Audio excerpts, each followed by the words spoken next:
thought I'd share a pre-driver story about my first and only job in retail. I got a job at Best Buy.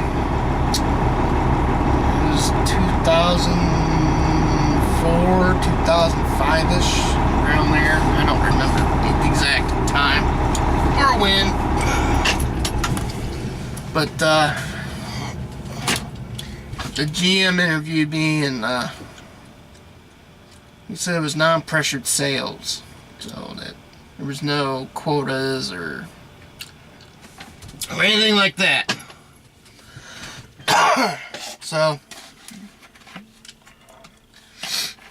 get hired, and they had this big deal this time that they were trying to be the #1 appliance retailer or seller.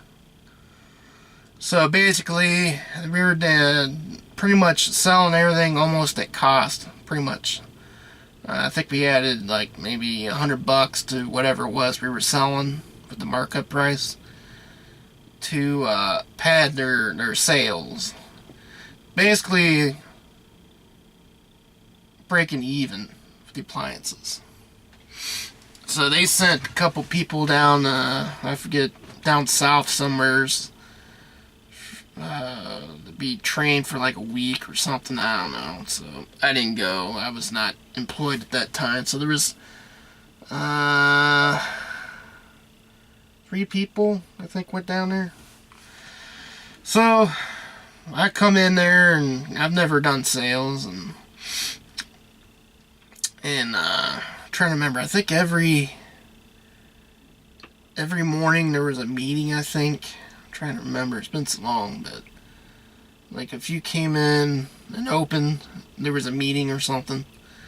And I noticed that everyone there was like kids, but it seemed like they were brainwashed or something, because they cared about the store's sales numbers, which I thought was weird to me, because they're non-commissioned. You know what I mean? They're not going to make any more. They're pretty much minimum wage. So it kind of blew my mind that they would go into because we had these little terminals, and they would physically check how the store was doing through the day, which I thought was kind of weird. But yeah. So eventually, I'm not a good salesman. I can't sell someone a $1,300 fridge if I'm not willing to buy said fridge. So, kind of learned not a good salesman, basically. And, non-pressured sales. So I go talk to someone, they'll be like, hey, I'm just looking. I'm like, alright, whatever. And I walk off. That's how I see it.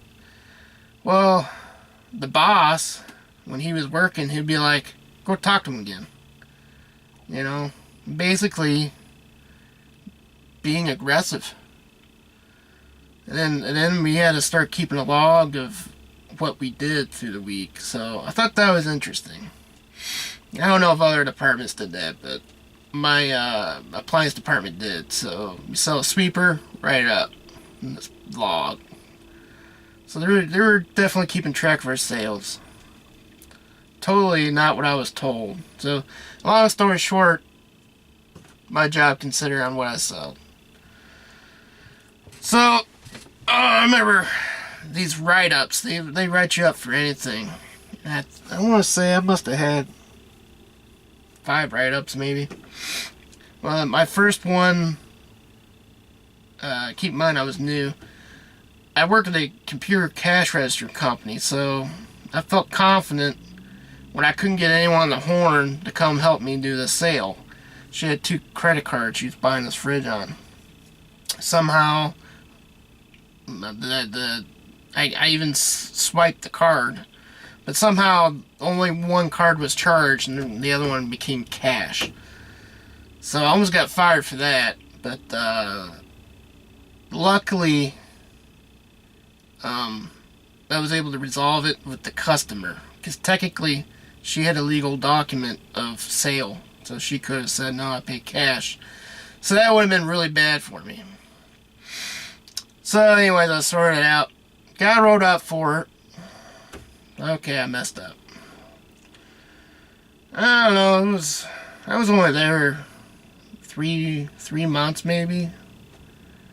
And then, some days I work closed, some days I open, some in the middle. So, one day, I thought I came in at 4 o'clock, and my buddy works in the install bay for the cars.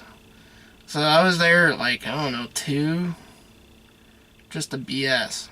Well, I get a phone call from my dad. Here I was supposed to open, so I was supposed to be there 8 in the morning. They didn't call me. Who does that? They're like, that's not our job to call you. If you want the manpower, you call. And what was weird about this situation, someone else walked off the job in my department.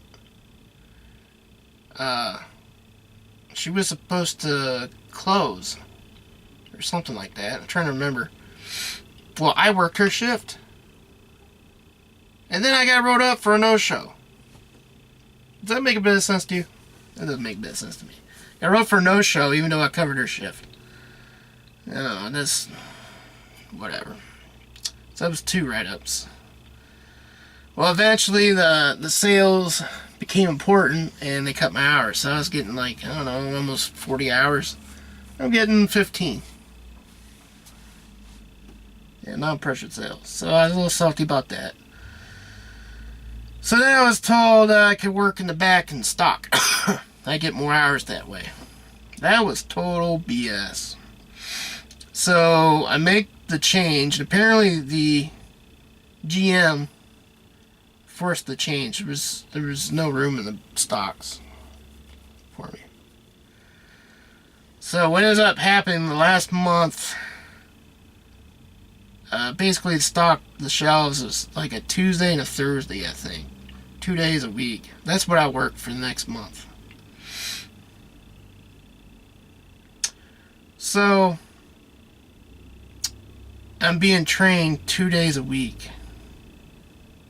So I worked in that department 5-6 days maybe before I quit. So, people showed me, if you got overstock, put it here, grab a peg, blah, blah, blah, blah. I got wrote up for changing a plano. Then I was getting my balls busted for being too slow. And also putting stuff in the wrong way. No one told me that, the pictures on the boxes are the same. They use the same graphic for different phones and stuff like that. I didn't know that. So it was a learning process. So when I learned that I had to look at the model numbers, and that slowed me down. Then I put product in the wrong spot, and the company, some guy complained, well, it was here in this spot. I should get this price, even though some customer could have put it there, whatever. Not my problem, not my fault. Company should have, that's their fault for, giving in to the customer, because the customer's always right. For all you know, it was on the wrong peg. But hey, that's how they run their company. I don't care if I have my own business. No, that's not the price. So I slowed down. I got wrote up for, I think, the peg thing or something, putting that thing in the wrong spot. I don't know. So that was write-up number 2. So, and that write-up, I had you have the main general manager and the assistant manager. So I have the department manager and the assistant manager on my last write-up. Now I tried to get in the Geek Squad, and I couldn't pass the Apple test. Now, my previous jobs before there, going to Best Buy, was working at a computer store, tearing apart laptops, rebuilding laptops, loading operating systems on laptops, and sending them out to computer shows. And I worked 2 years at a computer cash register company. So they're writing me up, and basically, one more write up, I'm done. So, now there must have been, I don't know, 8 people stocking shelves. And basically, they just take a tote, dump it in a shopping cart. So you grab a shopping cart, you're over the store. You could be in computers, or you can be, phones, media, whatever. So they said, well, stuff in the computer house is getting put in the wrong spot. Blah, blah, blah, blah again. I know you're not the only one stocking shelves over there, but we're going to go ahead and write you up. What they told me. And I just kind of looked at them like, I wish you could hear yourselves right now. So clearly, I was going out the door. So then the assistant manager's like, well, where would you feel you'd be better suited here? And I'm like, said, well, apparently you guys didn't look at my application because I got all this experience in computers, but, I didn't pass your Apple, so I wasn't good enough. And at the time, they had enough computer parts, I could build a freaking computer in the store just by going to the computer aisle. So, I was salty about that, so that's when I decided I'm quitting. But, when I quit, I waited about an hour before my shift and give them I'm not working. It's not happening. And, ever since then, I think I stepped in that Best Buy through the years, maybe 5 times, and, it's 2019. So, just kind of killed my whole respect for that store. I used to love Best Buy. I used to go to Best Buy for everything, and that completely changed how I feel about that store. And you know what? I actually did kind of like working there. I like the people there, but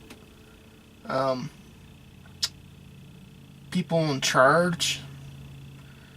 And I'm not saying it's the company, but you put people in charge, and it's like